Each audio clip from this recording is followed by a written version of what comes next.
Tetiana, thanks for coming, and we would like to know, so what happened? You resigned. Why? What really happened? You resigned from the position in the Ministry of Information.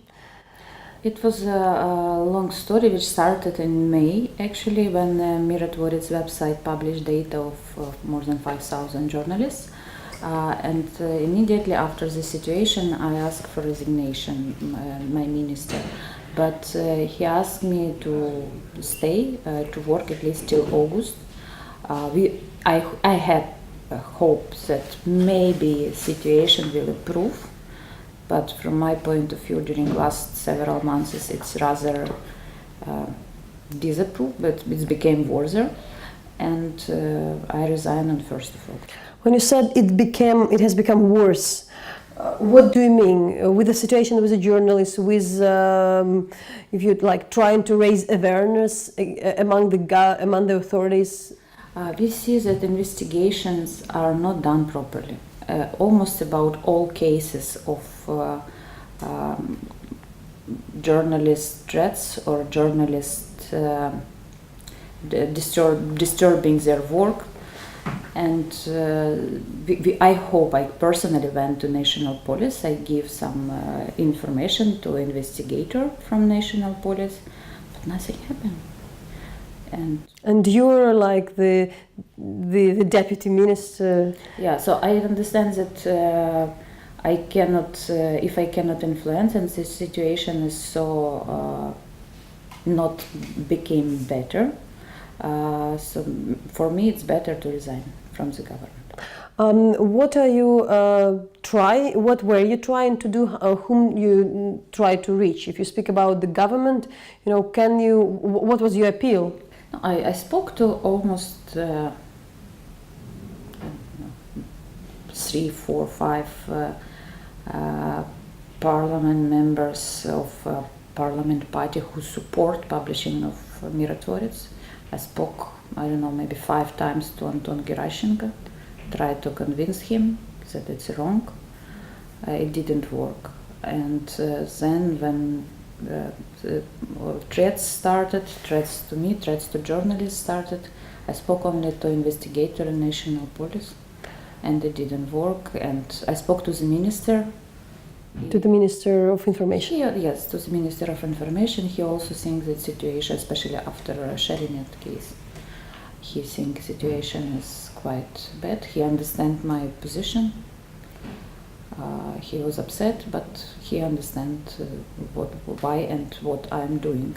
Only one thing I promised him, that as a volunteer I will help with some project I'm doing now in the ministry, so I will help as a volunteer with several projects. You said you talked to an advisor of Minister of Interior, Anton Gerashchenko, but really in this case it's really a lot about the Minister of Interior, because it's about impunity of journalists. Could you, in your position, reach out to the Minister of Interior, to the President, or to the high officials? What is their response? They think that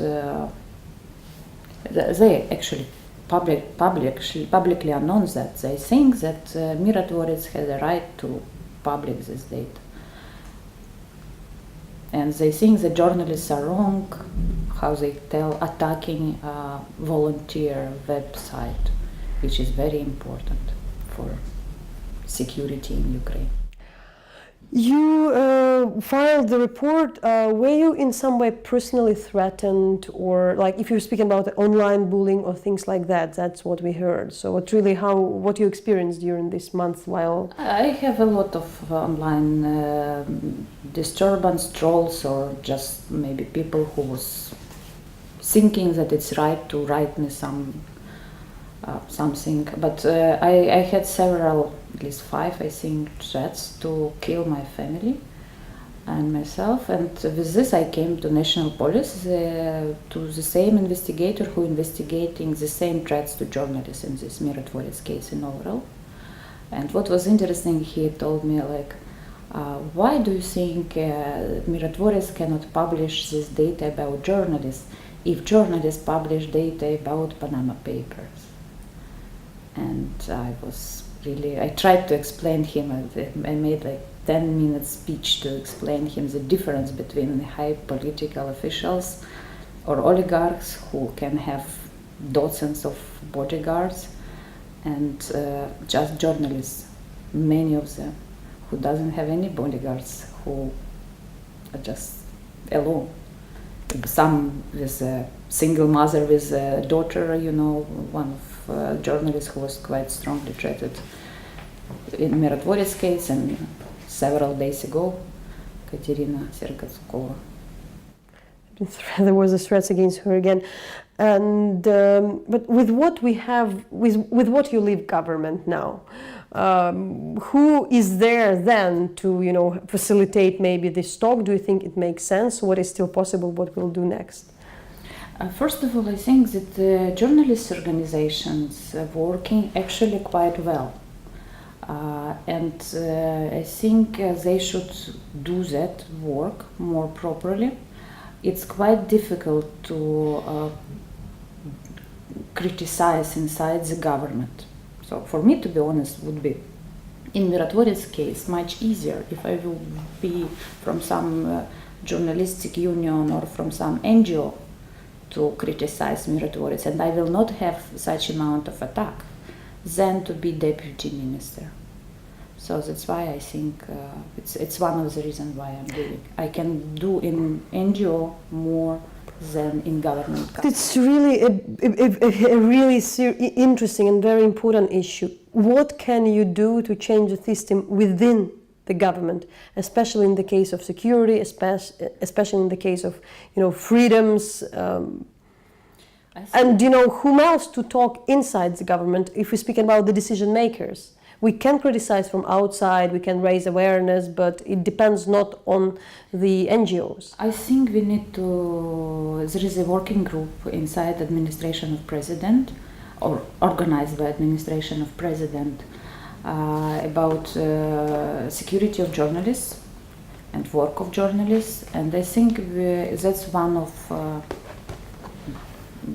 a place when you can discuss such things.